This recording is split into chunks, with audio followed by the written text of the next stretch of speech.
இல்லை. ஏன்னா வந்து ஆர்சிபி வந்து இப்படி பண்ணுவாங்கன்னு எதிர்பார்க்கவே இல்லை. அவங்க என்ன பண்ணாங்க ஏது பண்ணாங்க என்ன ஃபுல்லாக நம்ம இந்த வீடியோ பேச போனால் வீடியோ ஸ்கிப் பண்ணால் பாருங்க. வீடியோ சூப்பராக இருக்கும் போது வீடியோவில் என்ன இருக்கும் எனக்கு என்ன தெரியும்.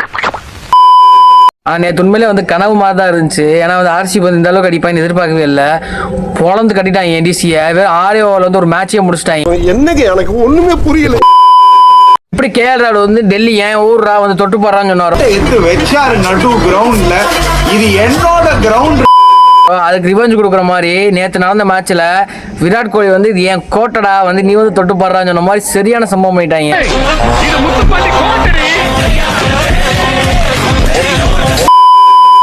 கொஞ்சம் கூட மரியாதையே இல்லாம ஒரு 6 ஓவர்ல வந்து ஒரு மேட்சே முடிச்சிட்டாங்க. அதை விட்டு 50 பேர் சேர்ந்த ஆட்டோல வந்து என் கட்சிக்காரர் அந்த ஸ்பாட்ல வச்சு துவச்சிருக்கீங்க நீங்க. மாப்பிள இவன் தான் எங்கேயோ செமத்தியா வாங்கி டாஸ்க் போட்டாங்க. டாஸ்க் போட்டு டிசி வந்து பேட்டிங் எடுத்தாங்க. நம்ம ஆர்சிபி வந்து பவுலிங் எடுத்தாங்க. கீழ்பராக் உள்ள இறங்குவாப்புல. உள்ள இறங்கினோடனே ஃபர்ஸ்ட் பாலே டக் அவுட்.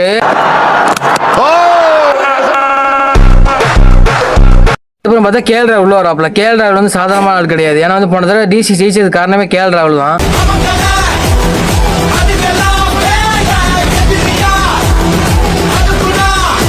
மட்டுமே 150 ரன்னுக்கு மேல அடிச்சாப்புல போன மேட்ச்ல. ஏன்னா வந்து இந்த மேட்ச்ல வந்து கண்டிப்பா செய்க பயங்கரமா இருக்கும்னு நினைச்சோம்.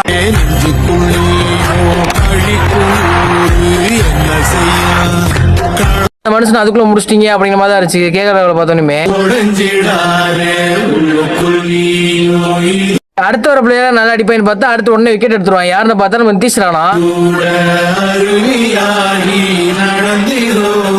ஒரு ரன்லயே அவுட்டு. என்னடா இப்படி விளையாடுறீங்க? போன மேட்ச்ல ரொம்ப 250 மேல அடிச்சிங்களடா. என்னடா ஆச்சு உங்களுக்கு? எங்கடா போச்சு உங்க கம்பேக்கு? எங்கடா போச்சு உங்க ஃபயர்? நீ கேட்ட ஒவ்வொரு கேள்வி என்ன செருப்பால் அடிச்ச மாதிரி இருக்குடா. அப்புறம் அபிஷேக் புரல் இறங்கி அவர் 30 ரன் அடிச்சு கொடுத்துருப்பாரு. இவர் மட்டும் ஒரு 30 ரன் அடிக்காம இருந்தா போனா நேற்று டிசி வந்து கண்டிப்பா 40 ரன் கூட தாண்டி இருக்காது.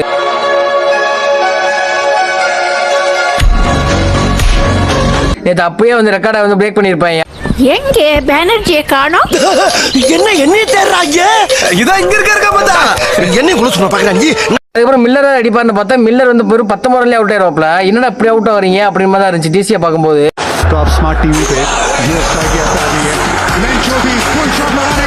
ஆர்சிபி பவுலிங் ஸ்ட்ராங்கா இருந்துச்சா தெரியல. டிசி பேட்டிங் வந்து ஒஸ்டா இருந்துச்சா தெரியல. நேற்று நடந்த மேட்ச்ல வந்து ஆர்சிபி வந்து ஈஸியா ஜெயிச்சிட்டாங்க.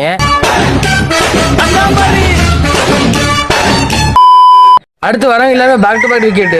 வரவங்க எல்லாருமே டக் அவுட், ஒரு ரன் அப்படி அடிச்சு எல்லாரும் அவுட் ஆயிருவாங்க.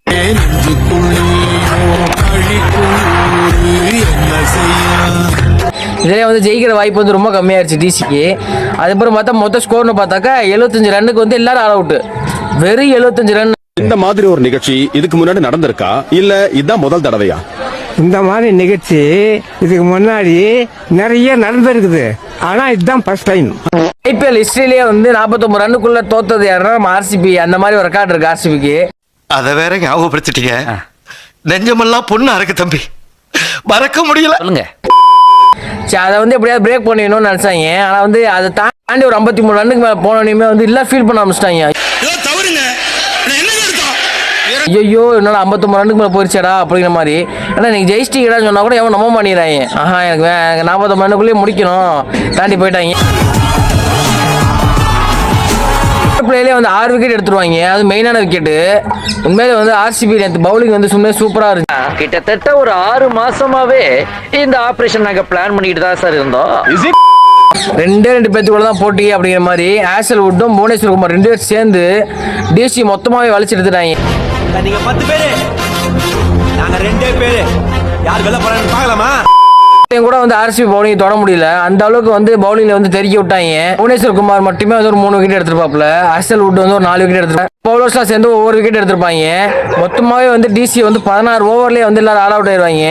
1.5 நிமிஷத்துல சண்டையை முடிஞ்சு போச்சுங்க. கருப்போட சாவா பெங்களூர் ராமச்சந்திரா சாவல கொண்டே போட்டுருச்சு. அதுக்கப்புறம் வந்து சேஸ் பண்றதுக்காக ஆர்சிபி உள்ள வருவாங்க. A few inches later. Virat Kohli வந்து 23 ரன் கிட்ட அடிச்சு அவுட் ஆயிடுவாப்ல.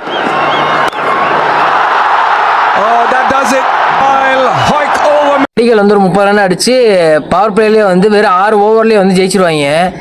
சரியான விட்டு ஆர்சிபிக்கு. அடி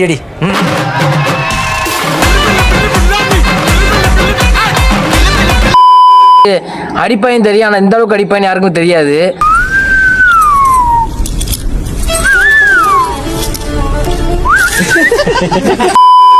இந்த வருஷம் வந்து ஆர்சிபி வந்து டஃபாக தான் இருப்பான்னு நினைக்கிறேன். ஆனால் அந்த அளவுக்கு வந்து ஒவ்வொரு மேட்ச்லேயும் வந்து அவரோட பர்ஃபார்மன்ஸ் வந்து ஏறிக்கிட்டே போயிட்டு இருக்கு. ஆனால் எங்கேயும் கீழே இறங்கலை. ஏன்னா அந்த அளவுக்கு வந்து ஒவ்வொரு மேட்ச்லேயும் வந்து ஜெயிச்சிட்டே வராங்க. எனக்கு தெரிஞ்சு ஃபைனலில் வந்து ஆர்சிபி வர்சஸ் பஞ்சாப் வந்து வரப்போகுதுன்னு நினைக்கிறேன். அதே மாதிரி உங்கள் மனசில் என்ன தோணுதோ அது வந்து கமெண்ட் பாக்ஸில் கமெண்ட் பண்ணிட்டு போங்க கைஸ். அது சூப்பராக சந்திக்கலாம். டாடா பை, டேக் கேர், பாய்.